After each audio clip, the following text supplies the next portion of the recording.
క్రీస్తునందు ప్రియ దేవుని సంగమా, ఈ పునరుద్ధానపు ఆదివారం నాడు ప్రభు సన్నిధానానికి వచ్చిన మీ అందరికీ నా నిండు వందనాలు తెలియజేస్తున్నాను. ఇట్టి భాగ్యం ప్రభు మనకు అనుగ్రహించిన విధానాన్ని బట్టి దేవాది దేవుడికి నా నిండు కృతజ్ఞతలు తెలియజేస్తున్నాను. ఈరోజు దేవుని వాక్యమును ధ్యానం చేయుటగాను ఏర్పాటు చేయబడిన పరిశుద్ధ లేఖన భాగము చదవగా విన్నాము. మరొకసారి చదవగా విందాం.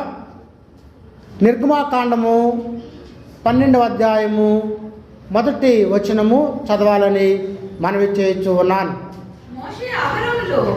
మోషే అహరోనులు ఐగుప్తు దేశంలో ఉండగా యెహోవా వారితో ఇలాగూ సెలవిచ్చెను, నెలలలో ఈ నెల మీకు మొదటిది,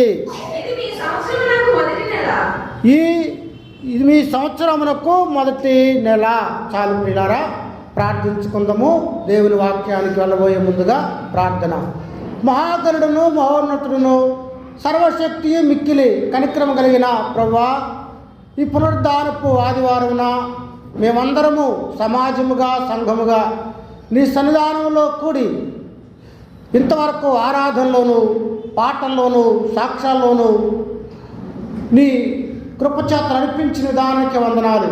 కొద్ది నిమిషాల పాటు నీ పక్షాన నిలబడబోతుండగా నాతోనూ మా అందరితోనూ నీ ఆత్మశక్తితో మాట్లాడండి.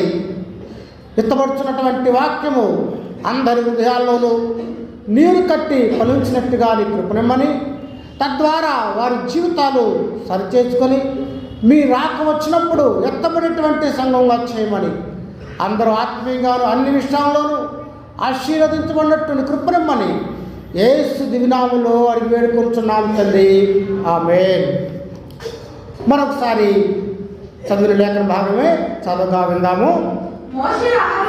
మోషే అహరోనులు ఐగుప్తు దేశంలో ఉండగా యెహోవా వారితో ఇలాగూ సెలవిచ్చెను, నెలలో ఈ నెల మీకు మొదటిది.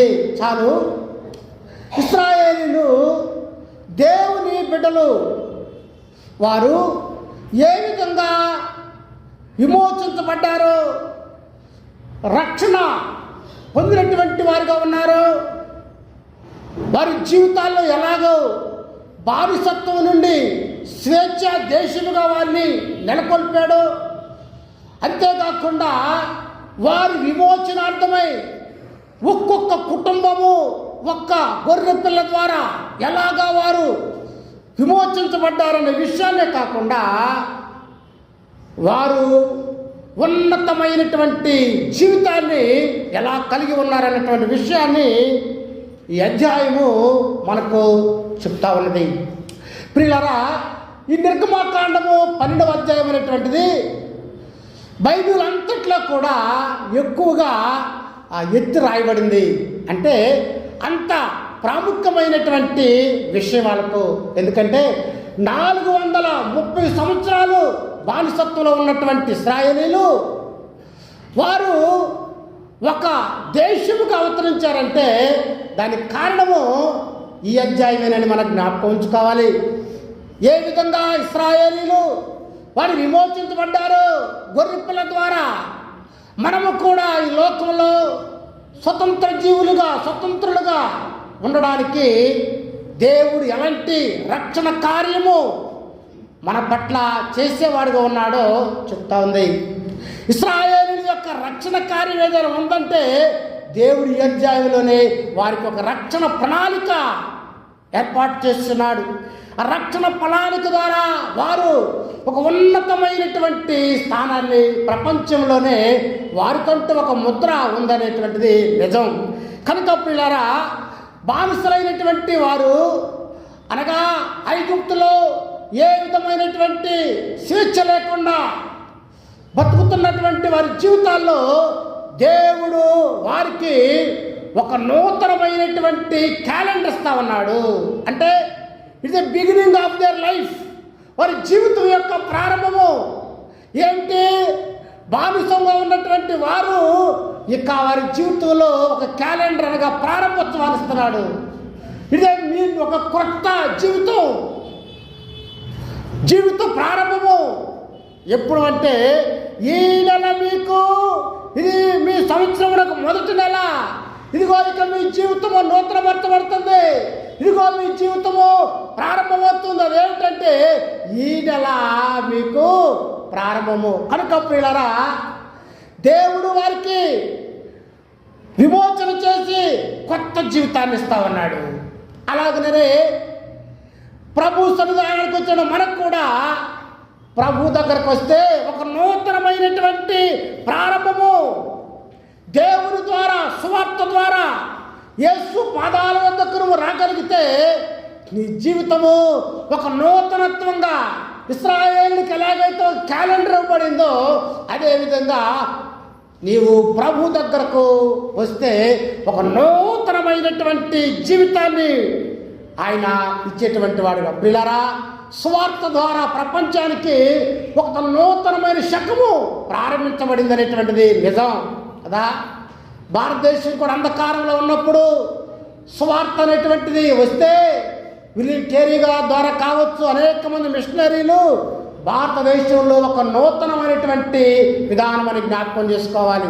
యేసు క్రీస్తు కూడా ఈ లోకానికి వచ్చినప్పుడు క్రీస్తు పూర్వము క్రీస్తు రకంగా అనగా ప్రపంచానికి ఒక నూతనత్వాన్ని ప్రభు ద్వారా వచ్చిందనేది వాస్తవము. కనుక ప్రియులారా, ఇశ్రాయేలు యొక్క జీవితంలో కూడా ఒక నూతనమైనటువంటిది వారికి ఇచ్చినటువంటి వాడుగా ఉన్నాడు. చూసారా, యేసు ప్రభు వస్తే ఎలాంటి జీవితాలైనా మారిపోతాయి. ఆంధ్రప్రదేశ్లో సువర్తపురం అని ఉంది. అక్కడ వాళ్ళంతా ఎవరాళ్ళు దొంగలు. ఇవాళ అక్కడ ఏమంటారు తెలుసా? అది సువార్తపురం అంటారు. ఒక దైవ సేవకుడు వెళ్ళాడు, వారందరి జీవితాల్లో మారిపోయినాయి. ఎంతో గొప్ప సువార్త అక్కడ. కనుక యేసు ప్రభు బిడ్డలు ఎక్కడికి వెళితే అక్కడ నూతన జీవితం. పౌలు అంటాడు, పాతలు గతించను, సమస్తమును నూతనమాయను. యేసు ప్రభు దగ్గరకు రాగలిగితే నీ జీవితం నూతనపరచబడుతుంది. మార్పు కలిగినటువంటి జీవితంగా మారిపోతావు. గొంగల పురుగు ఎలా మారిపోద్ది? సీతాకోలుకులాగా మారిపోతుంది. అలాగే పాత జీవితం, ప్రాచీన స్వభావంలో నుండి నీవు క్రీస్తులోకి వస్తే నూతనమైనటువంటి జీవితం, నూతన సృష్టిగా ప్రభు నిన్ను మార్చేటువంటి వాడు ఉంటాడు. కనుకనే యేసు ప్రభు దగ్గరకు వస్తే శాంతి సమాధానంతో కూడినటువంటి నూతనమైన జీవితము ప్రభు మనకు ఇచ్చేటువంటి వాడుగా ఉన్నాడనేది నిజం. 3వ వచనం చదువుదాము. మీరు ఇశ్రాయేలు సర్వ సమాజముతో ఈ దశమినాడు వారు తమ తమ కుటుంబముల లెక్క చొప్పున ఒక్కొక్కడు గొర్రె పిల్లనైనను మేక పిల్లలైనను అనగా ప్రతి ఇంటికి ఒక గొర్రె పిల్లైనను మేక పిల్లలైనను తీసుకునవలెను. ఒక్కొక్క కుటుంబానికి ఒక్కొక్క గొర్రె పిల్ల కానీ మేక పిల్ల కానీ వారిని ప్రభు పస్కాను భుజించమని చెప్తున్నాడు. ఆ పస్కా గొర్రె పిల్ల ఎవరి కొరకు? ఒక్కొక్క కుటుంబం కొరకు ఒక్కొక్కటి. ఆ పస్కా గొర్రె ఎవరు? యేసు ప్రభువే. ప్రతి కుటుంబానికి కావాల్సింది ఎవరు కావాలి? ఒక్కొక్క గొర్రె కావాలి. అది రక్తాన్ని చిందించబడాలి. క్రీస్తు ప్రియులారా, ఈ పస్కా అనేటువంటిది ఒక కుటుంబం కొరకైనటువంటి ఆహారము, ఫుడ్ ఫర్ ద ఫ్యామిలీ. ఒక్కొక్క ఫ్యామిలీ ఒక్కొక్కటి. నేను అనుకుంటాను కదా, యేసు ప్రభు ఎక్కడో అరణ్యంలో పుట్టచ్చు, కానీ ఆయన కుటుంబాల్లో ఎందుకు పుట్టాడంటే, యేసేపు కుటుంబంలో, ఆయన పశువుల సాలలో ఎందుకు పుట్టాడంటే is the god for the families. ఆయన కుటుంబాల కొరకు ఆయన కుటుంబంలో పుట్టాడు. సర్వ మానవాళిని కొరకు ఆయన పుట్టాడు. పిల్లరా, కుటుంబంలో నెమ్మది లేదనుకో, బాగాలేదనుకో, దేశం బాగుంటుందా? బాగుంటుందా? అన్నిటికీ కారణం ఏంటి? కుటుంబమే. కుటుంబ వ్యవస్థ ఎక్కడైతే బాగుంటుందో అంత బాగానే ఉంటుంది. ఒక వ్యక్తి ఎక్కడ తయారవుతాడు? చెడుకైనా మంచికైనా తల్లిదండ్రులే మొదట టీచర్స్, బోధకులు. పిల్లలు ఎక్కడ నేర్చుకుంటారు? తల్లిదండ్రుల దగ్గర నుండి. కనుక పౌలు కూడా ఈ మాట అంటాడు, ఏ కుటుంబము? తండ్రి వల్ల కుటుంబము. కనుక ప్రభువు ఇక్కడ ఒక్కొక్క కుటుంబానికి, సమాజ వ్యవస్థకు కుటుంబం కారణము, సంఘ వ్యవస్థకు కుటుంబమే కారణము. ప్రభు అంటున్నాడు, ఒక్కొక్క కుటుంబానికి ఒక్కొక్క మేకపిల్ల కానీ గొర్రె పిల్ల కానీ వారు అర్పించి కుటుంబ పరంగా వారు తినాలా. వారికి చాలకపోతే వేరే కుటుంబానికి కూడా కలుపుకొని వారు తినాలని బైబిల్ సెలవిస్తూ ఉన్నది. పిల్లరా, వారు కుటుంబంలో తినడమే కాకుండా వారు ఎక్కడ దాన్ని తినాలో కూడా ప్రభువు చక్కగా అన్ని విషయాలు వారితో మాట్లాడుతున్నాడు. అమ్మాయి 12లోనే 46 చదువు. 46. మీరు ఒక్క ఇంటిలోనే దాని తినవలను, దాని మాంసములో కొంచెమైనను ఇంటిలో నుండి బయటకు తీసుకొని పోకూడదు. దానిలో ఒక్క ఎముకైనను విరువకూడదు. చూసారా, కుటుంబంలో ఆ మాంసాన్ని ఎవరు తినాలి? ఆ ఇంటిలోనే కదా. అంటే వేరే ఒకళ్ళు ఎక్కడికి రాకూడదు అమ్మా. కుటుంబంలోకి not tell third person to your families. If come ఏమవుతుంది? It will be destroy. ప్రభు వాక్యం చెబుతుంది, అది మీ కుటుంబంలోనే మీరే తినాలి. చూసారా, కుటుంబ సూత్రం ప్రభు ఆనాడే చెప్పాడు. మీ కొరకు మీరు మీ కుటుంబంలో మీ కొరకైనటువంటి ఆ గొర్రెను కానీ మేకను కానీ ఉండాలని, మూడో వ్యక్తి అందులో ప్రవేశించకూడదని ప్రభు లేఖనము సెలవిస్తూ ఉన్నది. కనుక ప్రియులారా, కుటుంబాల కొరకై వారు ఏర్పాటు చేసుకుని వారు తినాలని వాక్యము మాట్లాడుతూ ఉన్నది. సమయాలోపన బట్టి 5వ వచనం చదవమ్మా. ఆ గొర్రె పిల్లను భుజించుటకు ప్రతివారి భోజనమును పరిమితిని బట్టి లెక్కింపవలను. నిర్దోషమైన ఏడాది మగ పిల్లను తీసుకొని గొర్రెలలో నుండైనను మేకల నుండైనను దానిని తీసుకొని వచ్చును. బైబిల్ చెబుతుంది, నిర్దోషమైనది. ఎలాంటి గొర్రె కావాలా? నిర్దోషమైనది గొర్రె. పిల్లరా, ఎవరు నిర్దోషమైనటువంటి గొర్రె?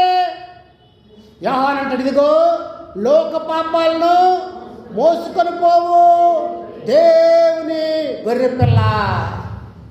ఇదే యోహాను ప్రకటన గ్రంథంలో అంటాడు, వధించబడినటువంటి గొర్రె పిల్ల.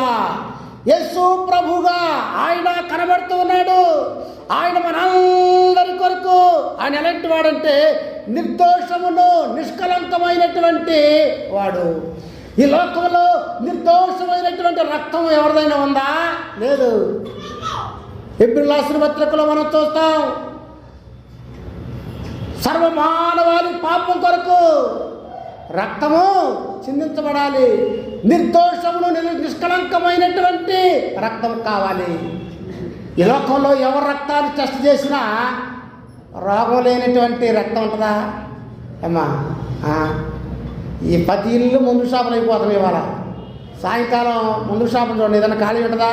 ఉండదు. నిర్దోషమైనటువంటి రక్తము ఎవరికి కూడా లేదు. యేసు ప్రభు నిర్దోషిగా నిష్కలంకుడుగా ఏ పాపం లేనటువంటి వాడుగా రోమా కోర్టులోనే సవాల్ చేశాడు కదా, నాలో పాపం ఉందని వీళ్ళు ఎవరైనా పాపించగలరా? యేసుక్రీస్తు మచ్చలేనటువంటి గొర్రెగా, మన కుటుంబానికి సరిపోయినటువంటి వాడుగా, ఆయన రక్తం ఒకటే సూట్ అవుతుంది కనుక ప్రియులారా, నిర్దోషమైనటువంటి ఏడాది ఆ మేకను మగపిల్లను తీసుకొని గొర్రెల్లో నుండి మేకల నుండి కానీ దానిని తీసుకొనవలను. క్రీస్తునందు ప్రియా దేవులారా, దానిని అర్పించాలని ప్రభువు సెలవిస్తూ ఉన్నాడు. 8వ వచనం చదవమ్మా. 7వ వచనం 7. ఈ నెల 14వ దినమున మీరు దాన్ని ఉంచుకొనవలెను. తరువాత ఇశ్రాయేలు సమాజ వారందరూ తమ తమ కూటములలో సాయంకాలమందు దాన్ని చంపి దాని రక్తము కొంచెము తీసి తాము తిని ఇంట్లో దారము 2 నిలువుల కమ్ముల మీదను పై కమ్మును చల్లి చాలు. పిల్లరా, బైబిల్ చెబుతుంది 14 రోజులు దాన్ని వారు ఉంచుకొనాలా. ఆ గొర్రె పిల్లను వారు ఎంతకాలం చూడాలి? 14 రోజులు. ప్రేమతో దాన్ని చూసుకోవాలి. ఎందుకు? విమోచన చేసేటువంటి గొర్రె అదే, మీ కొరకు ఉన్నటువంటి గొర్రె అదే. 14 దినాల తర్వాత సాయంకాలమున దాన్ని చంపబడాలా. ఆ రక్తాన్ని 2 నిలువు కమ్ముల మీద ప్లస్ పై కమ్ము మీద చూడండి. 2 నిలువు కమ్ములు అటువైపు ఇప్పుడు పైన అంటే అది ఏ ఆకారం వస్తుంది? క్రాస్, సిలువ. 2 నిలువు కమ్ముల మీద, నిలువు కమ్ము అడ్డు కమ్ములు 2 మీద రక్తాన్ని పూస్తే అది బయటికి వెళ్ళినా లోపలికి వచ్చినా ఆ రక్తము కనబడుతుంది. అనగా ఆ సిలువ యేసుక్రీస్తు మానవుల కొరకై ఆ కల్వరి సిలువలో ఎలాగైతే వేలాడబోతున్నాడో ఆ విషయాన్ని పాత నిబంధనలోనే పస్కా బలిలో ప్రభువు చూపిస్తూ ఉన్నాడు. ఈ యొక్క రక్తము మానవుల్ని దేవుడితో ఐక్యపరిచేటువంటిదిగా ఉంది. ఆ రక్తపు ఆ గుర్తు అడ్డకమ్మిలుగా ఉన్నటువంటి అవి తోటి మానవులతో సమాధానాన్ని చూపిస్తూ ఉంటే ఆ నిలువు కమ్మనేటువంటిది దేవునికి మానవుల మధ్య సమాధానమును చూపుతూ ఉంది. ప్రియాజనులారా, ఏ కుటుంబంలో అయితే ఈ రక్తము ప్రోక్షించబడుతుందో ఆ రక్తము ద్వారా వారి కుటుంబాలు రక్షించబడతాయి. ఏ కుటుంబంలో అయితే ఈ రక్తం ఉండదో ఐగుప్తులో ఆ కుటుంబాలు ఏం చేయబడ్డాయి? సంహారపు దూత వారిని సంహరించినట్టుగా మనం చూస్తూ ఉన్నాం. కనుక ఈ సిలువ గుర్తు ఎక్కడైతే ఉంచబడిందో ఆ కుటుంబము రక్షించబడేటువంటిదిగా ఉంది. అందువల్ల ప్రియులారా, మనమందరం కూడా రక్షించబడాలంటే ఎక్కడికి రావాలి? నీవు నేను ఆ సిలువ యొద్దకు రావాల్సినటువంటి వారంగా ఉన్నామని జ్ఞాపకం చేసుకున్నటువంటి వారంగా ఉన్నాం. సిలువ యొద్ద శాంతి, సిలువ యొద్ద మానవ రక్షణ, విమోచన సమస్తము కూడా కలుగుతుందని మనము లేఖన భాగంలో చూస్తూ ఉన్నాం. క్రీస్తునందు ప్రియ దేవులారా, 10వ వచనం చదువుగా విందాము. దానిలో ఉడికి ఉడకందైనను నీళ్ళతో వంటబడేదైనను తిననే తినకూడదు. ఉదయకాలం వరకు దానిలో ఏది మిగలకూడదు. ఉదయకాలం వరకు దానిలో మిగిలినది అగ్నితో కాల్చివేయవల్ల. చాలు పిల్లరా, బైబిల్ చెబుతుంది ఏది కూడా నిల్వ చేయకూడదు. అంటే నిల్వ ఉంచామనుకో అది ఏమైపోతుంది? ఏమైపోతుంది? కంపు కొట్టేది, పాడైపోతుందిగా. అంటే మీరు నిలవైనటువంటిది తినకూడదు అనగా ఈ రక్తం ద్వారా మీకు విమోచన, ఆ విమోచన కార్యము మీరు ఆలస్యం చేయడానికి అవకాశము లేదు. ఇది ఇమ్మీడియట్లీ అప్పుడే తినాలి. ఎందుకు? ఇదే మిక్కిలి అనుకూల సమయము. ఒకవేళ ఇంకా సమయం ఉందంటే ఏ క్షణమో ఏం జరుగుతుందో తెలియదు ప్రియులారా. కనుక విపత్తు ఏ క్షణం వస్తుందో ఎవరికి తెలియదు. కనుక సమయం ఉండగానే దీపాన్ని చక్కబెట్టుకోవాలా. అందుకనే ఈ ఆ పశు మాంసాన్ని ఉడకబెట్టుకుని వండుకుని అది నిలవ చేయడానికి ఉండేటువంటిది కాదు. రక్షణ కార్యము ప్రభువు నీ కొరకు నా కొరకు ఆయన విమోచన ద్వారా ఇచ్చినటువంటిది. అది నిలవ చేయకూడదని, నువ్వు రక్షణ పొందడానికి, బాప్తిసం తీసుకోవడానికి, మారు మనసు పొందడానికి ఆలస్యం చేయడానికి బైబిల్ చెబుతున్నది వెంటనే తినాలా. క్రీస్తునందు ప్రియులారా, వాయిదాలు ఇంగ్లీష్లో ఒక సామెత ఉంటుంది, డిలే సార్. చెప్పండి, డిలే సార్ డేంజర్. వాయిదాలు వేయట అపాయము. ఇదే మిక్కిలి అనుకూలమైన సమయం. దేవుడు సృష్టించినటువంటి ప్రతిదీ కూడా అనుకూలమైనటువంటి సమయమేనని, దేవుని యొక్క రక్షణ ప్రణాళికలో నీవు నేను ఉన్నావని, దాన్ని మిగల్చకూడదని, అనగా రక్షణ నిలువ చేయకూడదని, రక్షణ వెంటనే పొందాలా. అది ప్రభు యొక్క విమోచన కార్యమని మనమందరము జ్ఞాపకం ఉంచుకోవాలి. యేసు ప్రభు వద్దకు రావడం అది ప్రభు మన కొరకు ఏర్పాటు చేసినటువంటి రక్షణ కార్యమని జ్ఞాపకం చేసుకున్న బద్దులుగా ఉంచుకున్నాం. 12వ వచనము చదువుగా వెళ్దాము. ఆ రాత్రి నేను ఐగుప్తు దేశమందు సంచరించి, ఐగుప్తు దేశమందులే మనుషుల్లో కానీ జంతువుల్లో కానీ తొలి సంతతియు హతము చేసి ఐగుప్తు దేవతలందరికీ తీర్పు తీర్చదను, నేనే యెహోవాను. చదువు. మీరు ఇంటి మీద ఆ రక్తం మీకు గుర్తుగా ఉండును. నేను ఆ రక్తమును చూచి నేను మీకు నశింపచేయక నేను దాటిపోయేదను. నేను ఐగుప్తు దేశమునకు పాడు చేయగా మిమ్మును సంహరించుటకు ఏ తెగులు మీ మీదకు రాదు.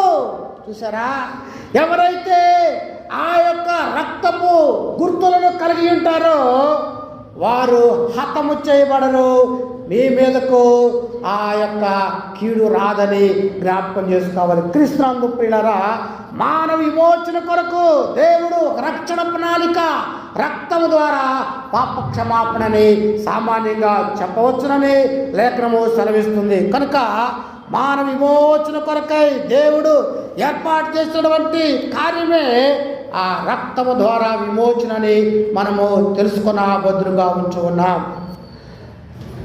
17వ వచనం చదువుదాము. పులియను రొట్టెల పండుగను మీరు ఆచరించవలెను. ఈ దినమందే మీరు మీ సమూహములను ఐగుప్తు దేశముల నుండి వెలుపొందుకు రక్షించితిని కనుక మీరు మీ తరములన్నిటిలో ఈ దినము ఆచరించవలెను. ఇది మీకు నిత్యమైనటువంటి కట్టడా. చూసారా, బైబిల్ చెబుతుంది మీరు పులియను రొట్టెల పండుగను ఏర్పాటు చేయాలా. పులియను రొట్టెల పండుగ అంటే రొట్టెలు తినాలి, కానీ ఆ రొట్టెలు కూడా ఎలా తినాలి? పొలియొచ్చా? పొలకూడదు. ఎప్పటికప్పుడు ఫ్రెష్ కదా. ఫ్రెష్ ఆహారం తిన్నామనుకో రోగాలు వస్తాయా? రోగాలు రావు. అన్నం వండుకుని ఆ ఫ్రిడ్జ్లో పెట్టుకుని 2 రోజులు 3 రోజులు తిన్న వరకు ఏమవుతుంది? రోగాలు వస్తాయి. ప్రభు చూస్తారా? ఇదిగో మీరు ఆహారం ఎలాగ తినాలంటే పులియకుండానే మీరు తినాలి. ఎందుకంటే పులిసిన పిండి కొంచెం ఉందనుకో అదేం చేసి ముద్దంతా చెడగొట్టేస్తుంది. అనగా మీ జీవితాలు ఎలాగ ఉండాలంటే పులిచినటువంటి జీవితం మీలో ఉండకూడదు. అనగా పస్కాలు భుజించేటువంటి మీరు ఆ పస్కాలు ఎలాగైతే పులియనటువంటి రొట్టెలు తింటూ ఉన్నారో మీ జీవితంలో కూడా పులిసినటువంటి భాగం అనేది ఏమాత్రం కూడా ఉండకూడదు. అనగా స్వచ్ఛమైన జీవితం, పరిశుద్ధమైనటువంటి జీవితం, నిష్కళంకమైనటువంటి జీవితం, శ్రేష్టమైనటువంటి జీవితాన్ని కలిగినటువంటి వారిగా ఉండాలని జ్ఞాపకం చేసుకోవాలి. ప్రియులారా, ఏదైనా మనలో పులిసినటువంటి జీవితం ఉందా ఒక్కసారి పరిశీలన చేసుకోవాలా? ఏ చెడు స్వభావం మనలో ఉందో దేవుడు ఇశ్రాయేలీయులతో చెబుతున్నాడు, పులిసినటువంటిది మీరు తినకూడదు. అనగా పాడైపోయినటువంటిది మీరు తినకూడదు. మన దేవుడు పరిశుద్ధుడు కనుక మనం ఎలాగుండాలి? పరిశుద్ధతను కలిగి ఉండాలి.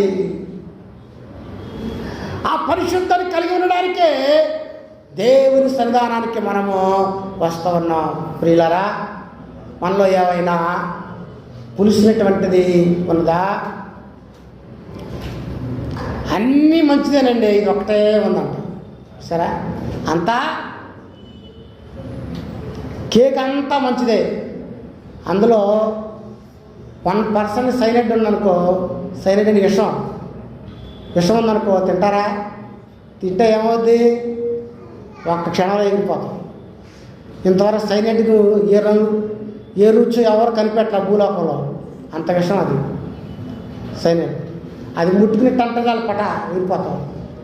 99% మంచిదే, ఒక్కటేగా. ఈ ఒక్కటే కంటే కాదు, పులిసింది ముద్దంతయు చెడగొడుతుంది.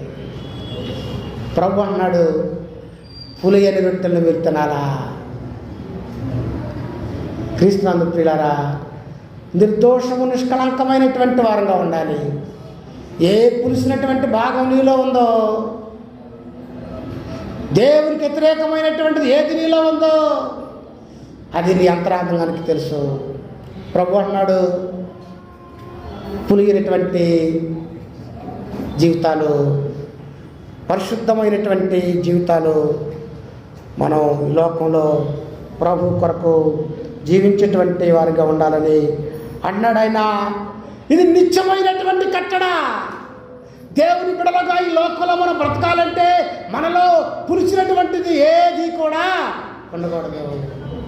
పైకి బాగానే కనపడవచ్చు, పిండి అంతా బాగానే కనపడుతుంది కనపడడానికి పైకి, కానీ దాన్ని టేస్ట్ చేస్తే కానీ తెలియదు అది ఎలాగో ఉందో.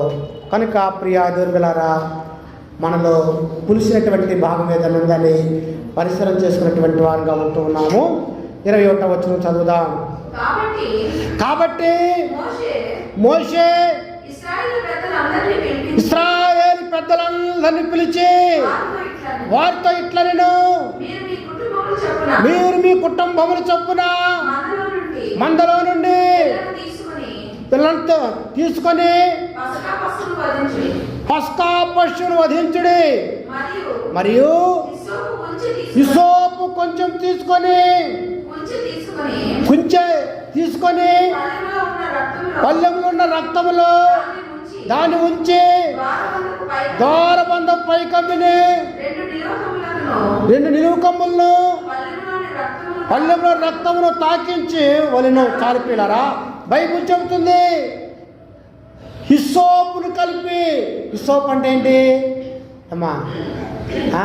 హిస్సోప్ అంటే సబ్బు లాంటిదని చెప్పచ్చు. దావీదు అంటాడు, హిస్సోపుతో నన్ను కడుగు. వీరు కూడా రక్తంలో ఏం కలపాలి? హిస్సోపును. అనగా మనము పాపాల చేత కడగబడాలి. హిస్సోపు అంటే దావీదు ఎలాగైతే ప్రార్థన చేస్తున్నాడో అలాగే నీవు నేను కూడా పాప క్షమాపణ పొందేటువంటి వారంగా 51వ కీర్తన 7వ వచనం చదువుదాము. 51:7 చదవమ్మా. దావీదు కీర్తన 51:7. నేను పవిత్రుడగునట్లు హిస్సోపుతో నా పాపమును కడుగు. కనుక ప్రియులారా, మనమందరము కూడా ఈ లోకంలో ఎలాంటి జీవితాన్ని కలిగి ఉండాలంటే కడగబడినటువంటి హిస్సోపుతో కడగబడినటువంటి వారంగా మనము ఈ లోకంలో ఉండాలని ప్రభు లేఖనము సెలవిస్తా ఉంది. కడగబడ్డావా? ప్రభు కూడా తన శిష్యులందరి యొక్క పాదాలను ఆయన కడిగాడు. వారందరూ శుద్ధి చేయబడ్డవారే. ఇశ్రాయేలు యొక్క విమోచన కొరకు అయినటువంటి రక్తము కూడా హిస్సోపుతో శుద్ధి చేయబడింది.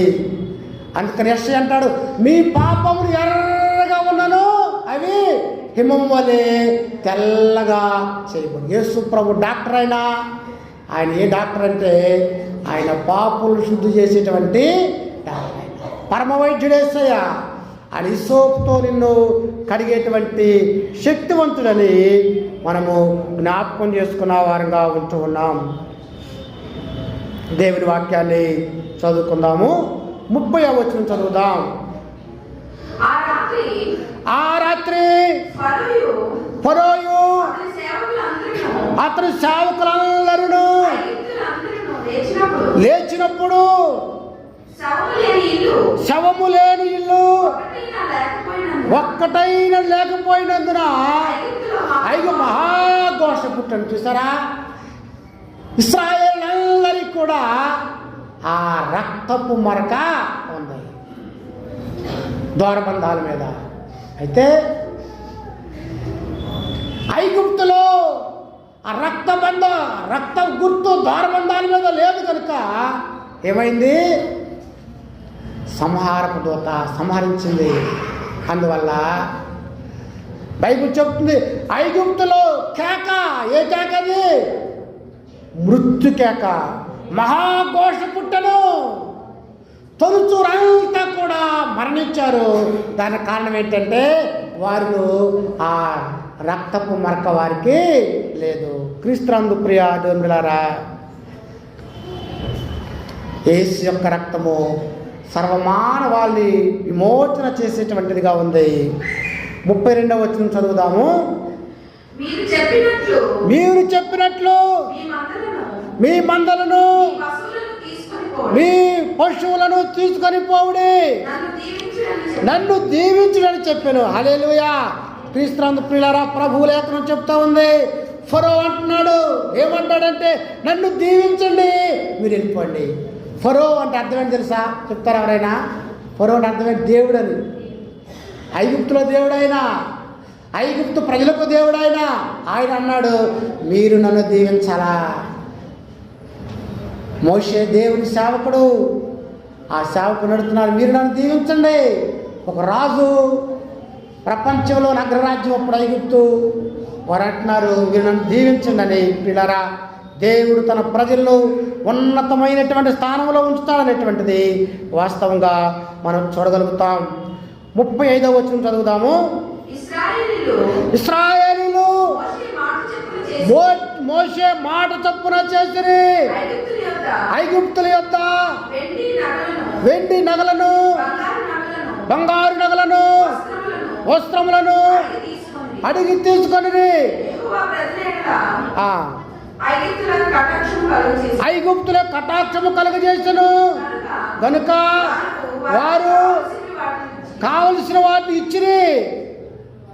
అట్లు వారు ఐగుప్తులను దోచుకోండి. చూసారా, దేవుడు వారి కనికరాన్ని కలిగించాడు. ఇశ్రాయేలు ఎడల వారు వారి దేశాన్ని దోచుకున్నారు అనగా వెండి బంగారము వారికి ఏది కావాలో సమస్తాన్ని కూడా వారు దోచుకుని వారి దేశానికి బయలుదేరినట్టుగా మనము చూస్తూ ఉన్నాం. క్రీస్తునందు ప్రియ దేవులారా, ఇశ్రాయేలుతో పాటు అనేక మంది వచ్చి ఉన్నారు.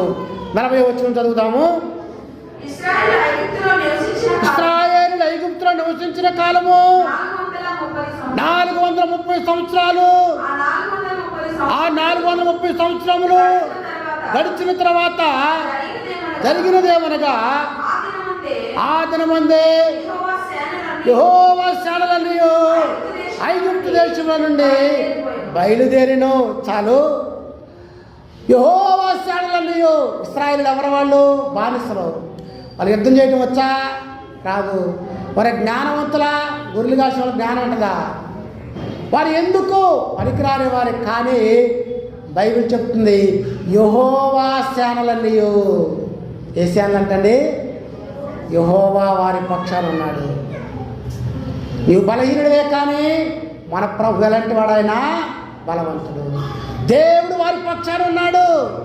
బానిసలైనటువంటి వారిని మహాసైన్యముగా దేవుడు వారిని చేసినటువంటి వాడుగా ఉన్నాడని మనము జ్ఞాపకం చేసుకున్న భద్రంగా ఉంటూ ఉన్నాం. క్రీస్తునందు ప్రియా దేవులారా, వారు మహాసైన్యముగా వారు ఐగుప్తులో నుండి ప్రయాణమైనటువంటి వారుగా మనము చూస్తూ ఉన్నాం. సమయమైంది కనుక చివరిగా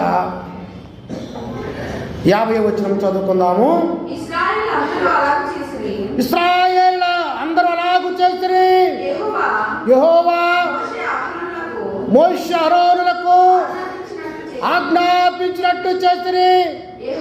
యెహోవా ఇశ్రాయేలీయులను వారి వారి సమూహముల చొప్పున ఆనాడే ఐగుప్తు దేశంలో నుండి వెలుపలకి రప్పించును.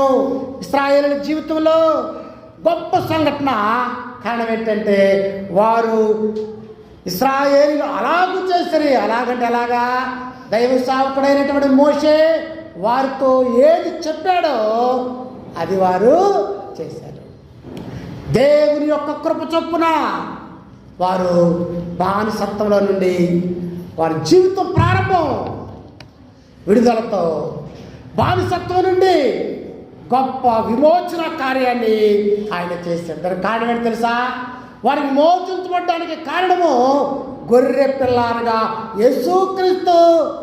ఆయన వారి కొరకు బలైనటువంటి వాడుగా ఆ గొర్రె పిల్ల రక్తము విసోపుతో కలిపి ఆ ద్వారబంధాల మీద సిలువ గుర్తు వేయబడింది.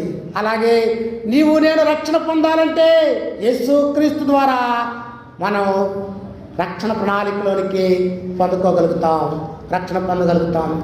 అంతేకాకుండా వారి విశ్వాసం చొప్పున గొర్రెను అర్పించారు. ఆ ద్వారబంధాల మీద సిలువ గుర్తు వేసుకున్నారు. అలాగనే నీవు నేను కూడా విశ్వాసం ద్వారా ప్రభు దగ్గరికి రావాలా. విశ్వాసం లేకుండా దేవునికి ఇష్టయుట అసాధ్యం. ఆయన ఉన్నాడని నమ్మాలా. విశ్వసించే వారికి ఆయన కృప చూపేటువంటి వాడు ఉన్నాడు. అందుకని విశ్వసించేవాడు కలవరపడడు. వారి వారి రొట్టెలను పులియకుండా తినాలి.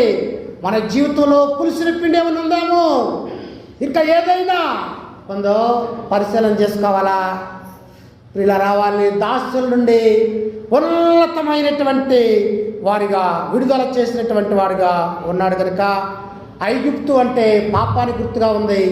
ఐగుప్తు నుండి విడుదల పొంది చేరేటువంటి వారు మనము కూడా ఆ పరమ కానాలకు మనము చేరాలి. ఇశ్రాయేలీయులు అయితే ఐగుప్తు నుంచి కానానికి వెళ్ళారు. మనము లోకంలో నుండి ఎక్కడికి వెళ్ళాలండి? పరమ కానానికి చేరవలసినటువంటి వారిని ఉన్నాం. కనుక పిల్లరా, ఈ లోకంలో ఉన్న మనం రక్తం చేత యేసుక్రీస్తు చేత రక్షణ పొంది పరిశుద్ధపరచబడి క్రీస్తు యేసు కృపలో ముందు కొనసాగుదాము. దేవుడి మాటలు దీవించును గాక. ప్రార్థన చేసుకుందాం. తల ఉంచి కళ్ళు మూసుకున్నట్లయితే ప్రార్థన.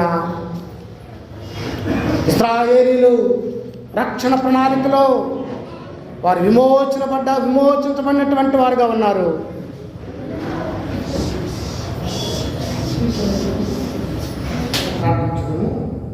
మహాగణుడు మహోన్నతుడు సర్వశక్తి మిక్కిలి కనికరం కలిగిన ప్రభువా, చెప్పబడిన వాక్యాన్ని బట్టి కృతజ్ఞతలు తండ్రి. ప్రతి ఒక్కరిలోనూ ఫలింపచేయండి. మహిమ ఘనత ప్రభావాలు మీరే పొందండి ప్రభువా. ఎవరైతే వాక్యం విన్నారో వారందరి జీవితాల్లో కూడా గొప్ప కార్యాలు చేయండి ప్రభువా.